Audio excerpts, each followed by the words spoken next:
California has more coastline, more national parks, and more open space than most people will ever get around to visiting.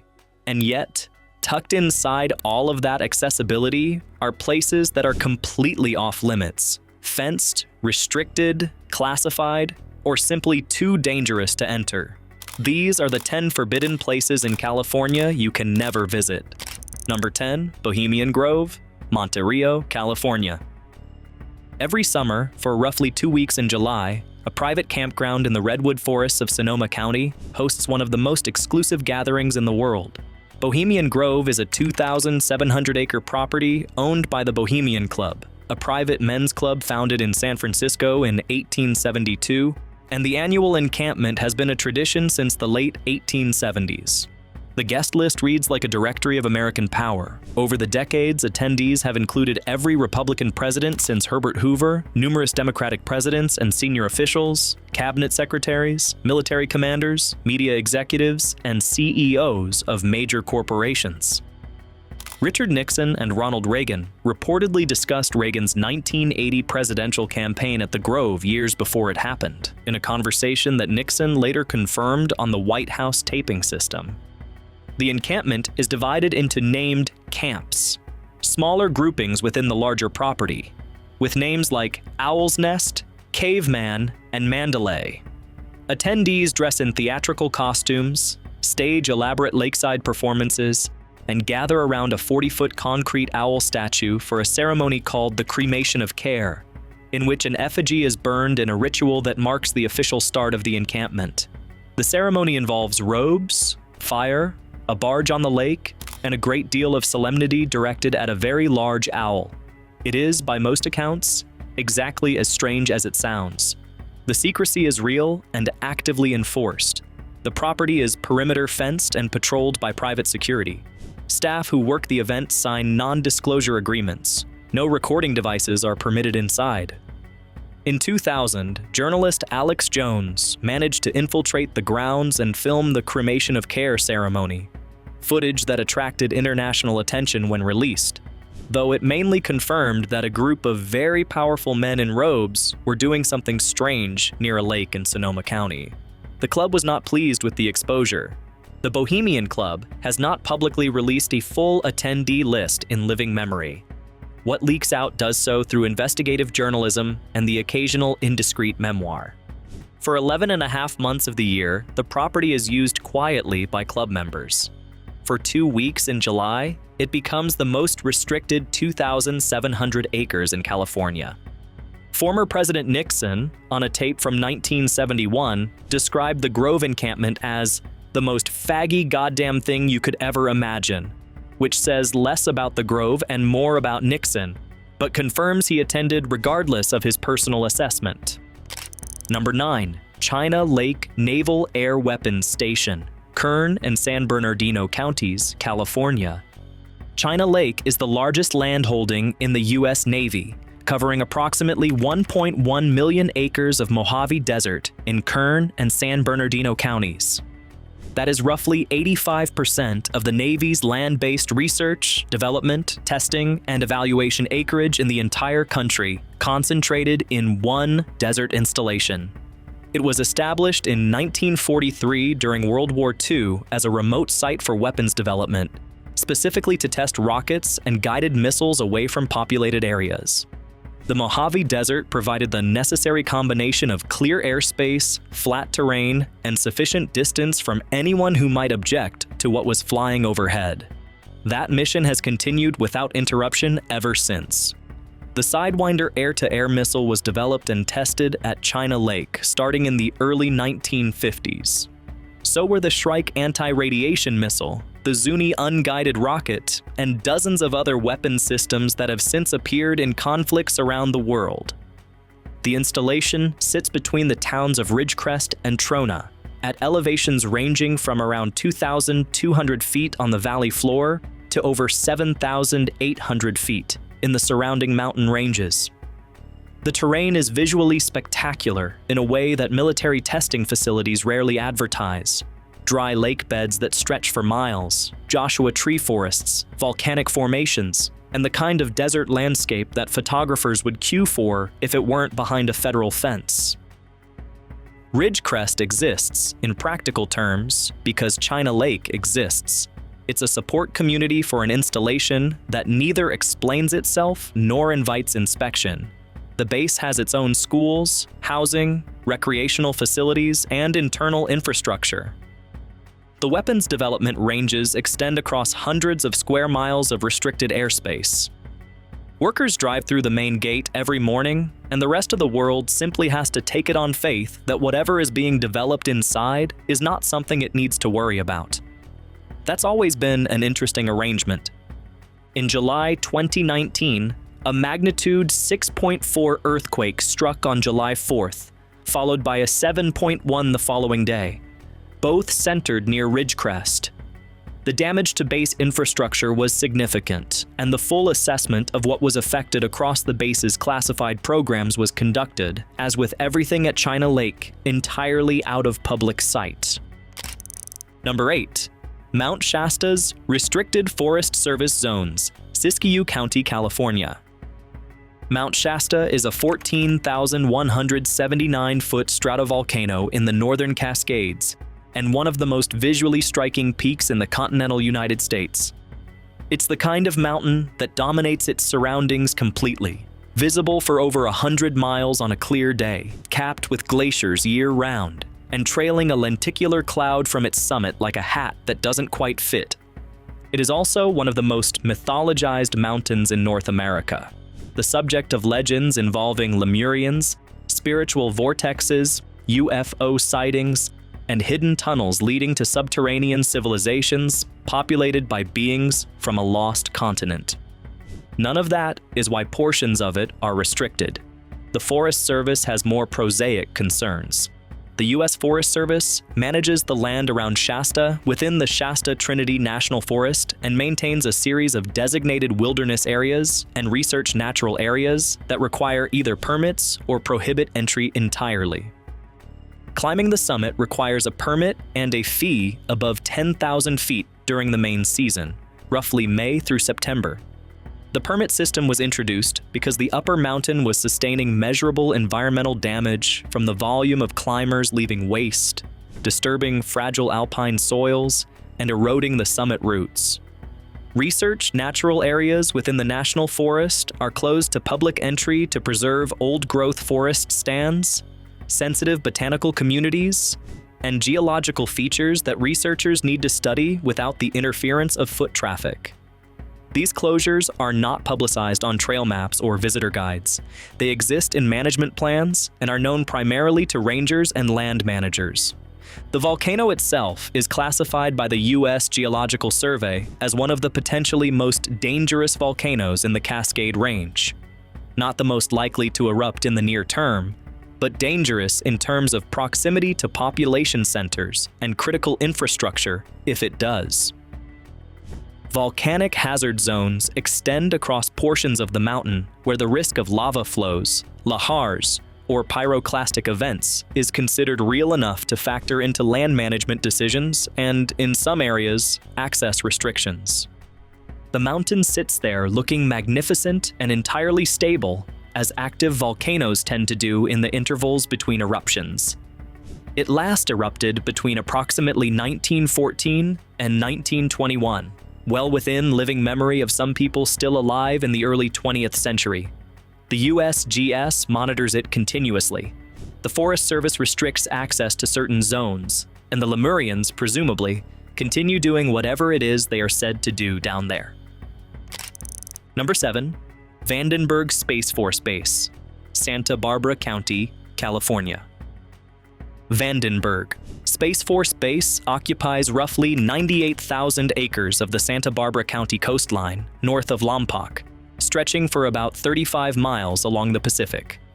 It is the only U.S. installation capable of launching spacecraft into polar orbit, an orbital path that allows satellites to pass over every point on Earth as the planet rotates beneath them, making it essential for reconnaissance, Earth observation, and weather satellites. The reason polar launches can't happen from Florida is straightforward. The trajectory would carry rockets directly over populated areas of the eastern United States. Launches from Vandenberg go out over the Pacific, where the risk to populated areas is essentially zero. The base was initially established in 1941 as Camp Cook, a cavalry and armor training post. It transitioned to its space and missile mission in 1957, becoming the site of the first operational intercontinental ballistic missile launch in U.S. history in December 1958. During the Cold War, Vandenberg housed operational Titan and Minuteman ECBMs in hardened launch silos, missiles that were kept in ready-to-launch condition as part of the nuclear deterrent. Those operational missiles are no longer based there, but ballistic missile developmental testing continues. Today, Vandenberg supports a significant volume of commercial launches. SpaceX operates multiple launch pads there, and the Falcon 9 and Falcon Heavy vehicles launch regularly from the coast. United Launch Alliance uses the base for Atlas V launches. The presence of commercial operators has made Vandenberg more visible publicly. Rocket launches from the coast are now watched from beaches up and down the central California coast, but it hasn't made the base any more accessible. The coastal property encompasses wetland, beach, and chaparral habitat that would otherwise be exceptional public land on one of California's most scenic coastlines. It is entirely inaccessible. The beaches below some of the launch pads may be the most dramatic coastline in California that no member of the public has stood on in decades. Former base commander Major General Nina Armagno said in 2018, "Everything that happens in space, from weather forecasting to GPS to national security, touches what we do here. What happens on the ground at Vandenberg stays on the ground at Vandenberg." Number 6. The Diablo Canyon Nuclear Power Plant, San Luis Obispo County, California. Diablo Canyon Nuclear Power Plant sits on a bluff overlooking the Pacific Ocean in San Luis Obispo County, roughly midway between Los Angeles and San Francisco.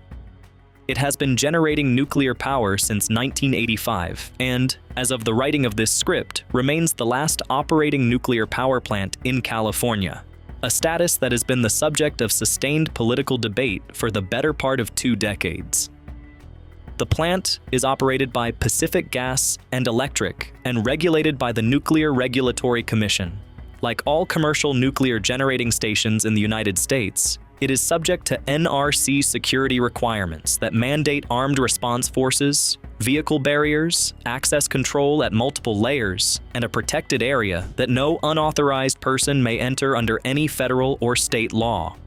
The site's seismic situation has been a source of genuine controversy since before the plant was built. Construction began in 1968. During the design process, the Hosgri Fault, running roughly 3 miles offshore, was discovered. A closer fault, the Shoreline Fault, sits even nearer to the plant and was identified in 2008, years after the facility had been operating. PG&E has consistently maintained that the plant is designed and built to withstand seismic events on both faults. Independent assessors have reached varying conclusions about how comfortable to be with that claim. The bluff on which the plant sits and the surrounding coastal land includes sea otter habitat, rocky intertidal zones, and portions of coastline that would otherwise be subject to California's robust coastal access laws. The security requirements of an active nuclear facility override those considerations entirely. California's legislature voted in 2022 to extend Diablo Canyon's operating license beyond its originally planned 2025 closure, an acknowledgement of the state's energy reliability challenges that landed somewhat awkwardly for a government that has spent years positioning California as the national model for clean energy transition.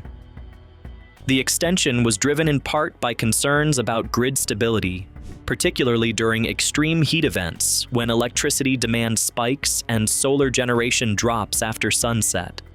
The plant continues to operate.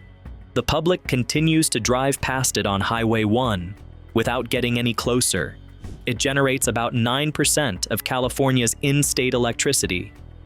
It also generates reliably the kind of conversation about energy policy that has no clean resolution. Number 5. Hearst Castle's private grounds and Neptune pool support areas. San Simeon, California. Hearst Castle, the estate built by newspaper magnate William Randolph Hearst on a hilltop above San Simeon, is, in its public-facing form, one of California's most visited historic sites. The California Department of Parks and Recreation has operated it as a state historic monument since 1958, and public tours through the main house, guest houses, gardens, and pools have run continuously ever since. About 1 million people visit every year. They see the Neptune pool, the Roman pool, the assembly room, the refectory, and enough imported European stonework and Spanish colonial ceilings to fill several museums. And then they get back on the bus and drive back down the hill, having seen maybe a quarter of what's actually there. What most visitors don't see is the surrounding property. The Hearst Corporation still owns approximately 82,000 acres of ranch land surrounding the castle, one of the largest private coastal land holdings in California. The ranch runs cattle. The coastal land includes several miles of California shoreline that would be among the most prized coastline in the state if it were public. It isn't. The terrain supports tule elk, golden eagles, and a range of coastal scrub and grassland habitat that exists in largely undisturbed condition, specifically because the public can't access it. The California Coastal Commission has, in various proceedings over the decades, pressed for public coastal access across the Hearst property. The outcomes have been partial and contested.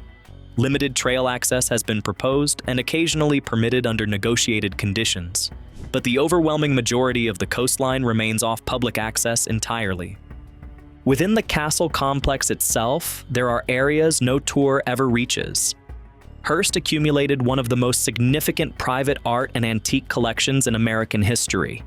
Egyptian artifacts, Greek pottery, Roman mosaics, medieval tapestries, Renaissance paintings, and objects from dozens of other periods and cultures. Much of it is on display. A significant portion is in storage within the property and has never been publicly exhibited. Hearst spent the equivalent of well over $100 million in today's dollars constructing and furnishing the estate across 28 years of building from 1919 to 1947. He died in 1951 before it was ever fully completed. The twin towers of the main house, Casa Grande, were never finished to his original design.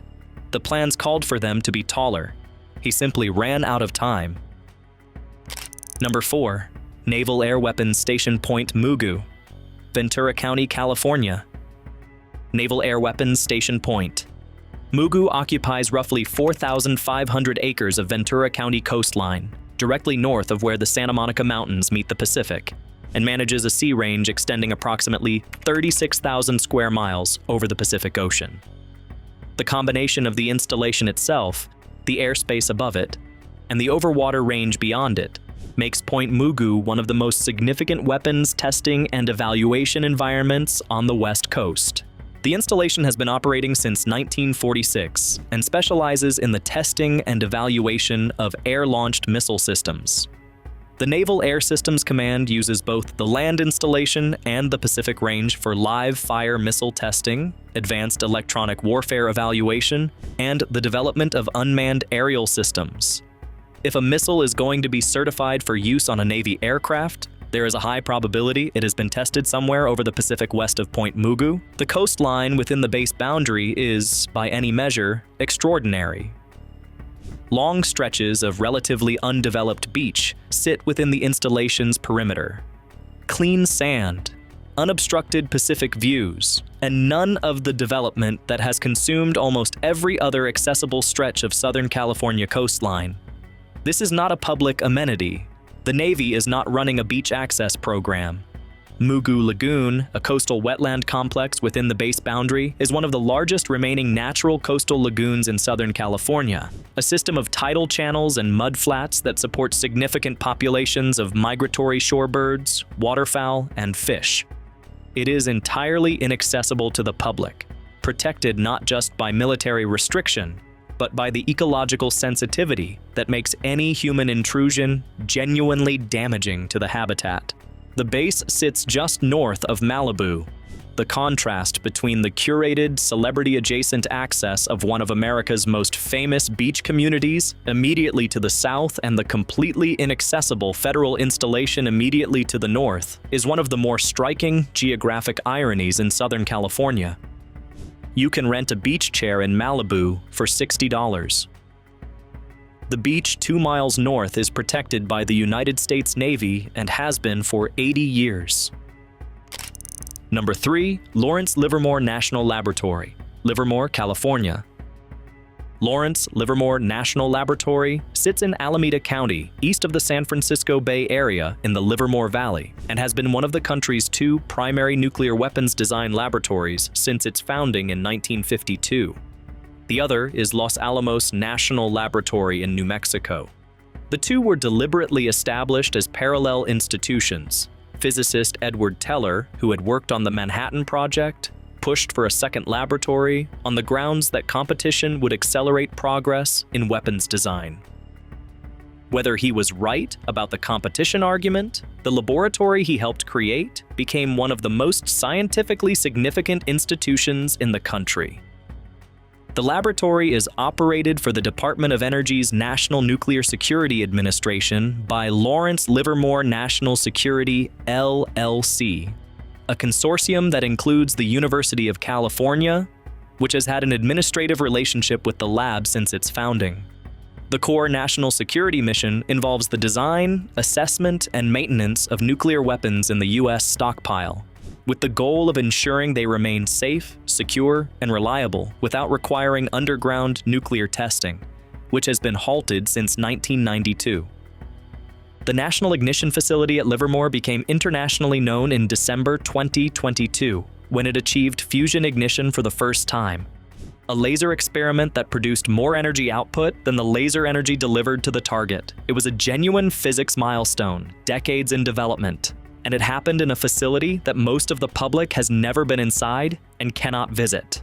The laboratory campus is divided into security zones. Research areas with lower classification levels are accessible to visiting scientists, university collaborators, and postdoctoral researchers under escort and clearance protocols. The weapons-related work is conducted in areas restricted to personnel with specific security clearances and demonstrated need to know. The most sensitive facilities operate under physical security equivalent to any classified military installation. Armed guards, access control, the works. The broader Livermore campus also houses the Center for Global Security Research, the Glenn T. Seaborg Institute, and facilities for stockpile stewardship simulation that use some of the most powerful supercomputers in the world. The computing resources at Livermore are not classified in their existence. The lab has published the capabilities of its machines, but what those machines are used to calculate in their classified configurations is a different matter entirely. Staff at the laboratory include physicists, engineers, chemists, computer scientists, and specialists across dozens of technical disciplines. Many are affiliated with the University of California and publish research in open scientific literature in the unclassified portions of their work. The dual nature of the institution, where classified and unclassified work coexist in adjacent but strictly separated environments, is one of the more unusual features of the National Laboratory System. The city of Livermore has grown up around the laboratory over the decades. It is a prosperous, unremarkable East Bay suburb with good schools, a wine region, and the kind of main street that hosts a farmer's market on Saturdays. The laboratory campus sits on its eastern edge, clearly visible from the freeway, clearly fenced, and staffed by tens of thousands of people who drive in every morning from ordinary neighborhoods and go home to ordinary houses in the evening. The most consequential nuclear weapons research in the country happens there. The nearest Trader Joe's is about 3 miles away. Number 2, the Farallon Islands, San Francisco Bay, California. The Farallon Islands sit 27 miles west of the Golden Gate Bridge, clearly visible from the Marin Headlands on a clear day. They look, on a map, close enough to visit without much trouble. You cannot visit them. The main island group is a national wildlife refuge managed by the U.S. Fish and Wildlife Service, and public landing is prohibited year-round. The islands are one of the most significant seabird nesting sites in the continental United States. Common murreys, rhinoceros auklets, Cassin's auklets, tufted puffins, Brandt's cormorants, pigeon guillemots, western gulls, and several other species all nest there in numbers that make the seasonal island extraordinary in wildlife terms. The Murrah colony alone, which nests on the ledges of the main island's rocky faces, numbers in the tens of thousands during peak season. Peregrine falcons nest there as well, drawn, reasonably enough, by the abundance of smaller birds. Great white sharks aggregate in the waters around the Farallones in fall and winter to prey on the elephant seals and harbor seals that haul out on the rocks. The aggregation is well documented and is, among marine biologists, one of the more extraordinary annual wildlife events on the California coast. The reason for public exclusion is straightforward. The nesting colonies are too sensitive to tolerate human presence. Even the small team of researchers from Point Blue Conservation Science, who operate a field station on southeast Farallon Island during the nesting season, work under strict protocols designed to minimize their impact on the birds. What is less commonly known is what lies beneath the water around the islands. Between 1946 and 1970, the U.S. government used the ocean floor around the Farallones as a dump site for radioactive waste. Approximately 47,500 sealed steel drums containing low-level radioactive material, contaminated laboratory equipment, protective clothing, and other atomic-era waste were deposited in water between 300 and 6,000 feet deep. The practice was ended by the Marine Protection, Research, and Sanctuaries Act of 1972. The drums remain on the seafloor. Most are believed to be largely intact. Periodic monitoring surveys have found some to be degraded. The full inventory of what's down there has never been publicly confirmed. The island is clearly visible from San Francisco on any clear afternoon. The barrels are not visible from anywhere. Number 1. Chocolate Mountain Aerial Gunnery Range, Imperial County, California. The name alone should tell you something. The Chocolate Mountain Aerial Gunnery Range occupies approximately 1.75 million acres of desert in Imperial County, along the California-Arizona border east of the Salton Sea. It is one of the largest military ranges in the United States and has been in near-continuous operation since World War II, when it was established as a training ground for Army Air Force's pilots preparing for combat. Today, the range is jointly managed by the Marine Corps Air Station Yuma in Arizona and the Naval Air Facility El Centro in California. It serves as the primary live-fire aerial bombing and gunnery range for military aircraft operating out of the southwestern United States. Fighter jets, attack aircraft, and bombers fly training missions over the range regularly, dropping live ordnance on designated target areas. The airspace above is restricted.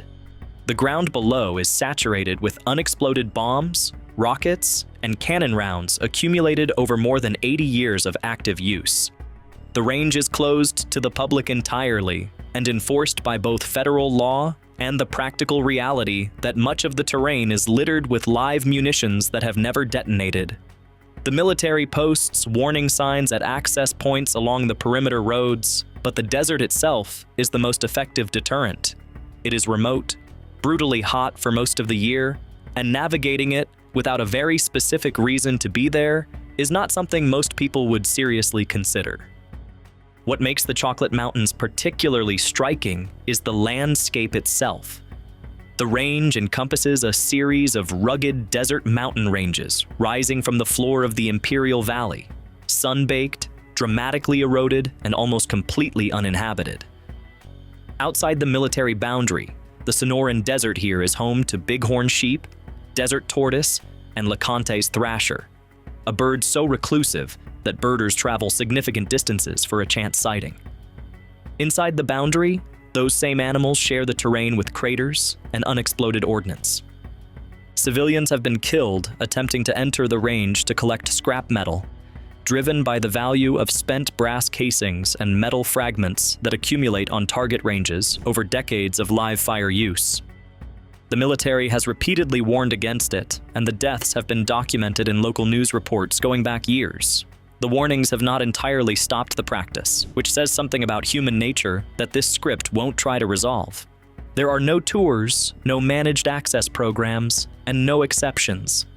The Chocolate Mountain Aerial Gunnery Range is, by a considerable margin, the most physically dangerous restricted location on this list, not because of guards or fences, but because of what has been dropped on it since 1942 and never fully cleaned up. California is one of the most open, accessible, and publicly land-rich states in the country. Nearly a third of its land is federally managed and theoretically available for public use. And yet, tucked inside all of that openness are layers the general public simply doesn't get access to.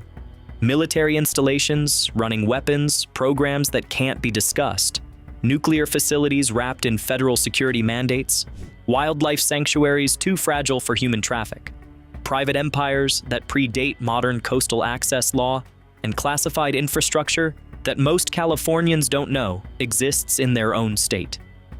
These are the 10 forbidden places in California you can never visit, and most of them you'll never come close to finding on your own. If this one was worth your time, hit that like button and subscribe. There's more of this kind of thing coming.